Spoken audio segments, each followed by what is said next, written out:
How big of a surprise has Chris Owings' production been for you? Yeah, Chris has kind of flown under the radar because we talk a lot about Paul Goldschmidt, AJ Pollock, and even Jake Lamb. But Chris, in 2014 injured his shoulder and had to have surgery that offseason. And so when he came back in 2015, he reworked his entire swing mechanics so that he wouldn't have take one hand off the bat on his follow through. They felt like that would take less pressure off of his shoulder. So learning those new mechanics at the plate really took its toll on him, and also regaining that strength in that shoulder took a lot longer than people expected.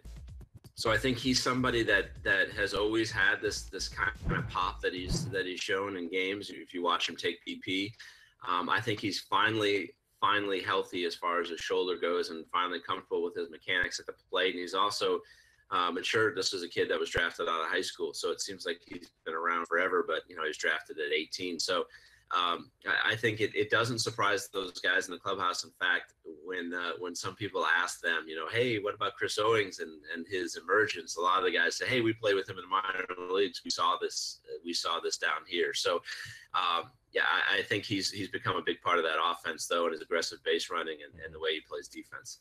Speaking of offense, the Diamondbacks are in a category with three of baseball's hottest teams, the Astros, Nationals, and Dodgers. Teams with plus 30 or better run differentials. What do you attribute that to? Their offense has been amazing, particularly at home. At times on the road, they've struggled with their offense, but boy, you get them in Chase Field, and it seems like, no lead is safe. They scored 9 runs in the 8th inning against the Dodgers on the last homestand for a come-from-behind win. You're looking at a core group of guys, and we mentioned their names earlier: Goldschmidt, Pollock, Owings, Brandon Drury, Jake Lamb. These guys have been around each other now for 2, 3, 4 seasons. They're comfortable with each other. They communicate very well.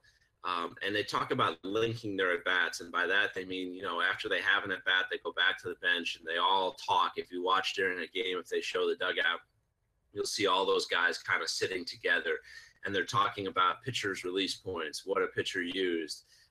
Is it matching up with what they saw on film before the game, or what their scouts had told them? So they're really helping each other out in that respect, and there's a lot of trust with those guys, and that has led to some real high run totals, again, particularly at Chase Field before they get the humidor in there in a couple months.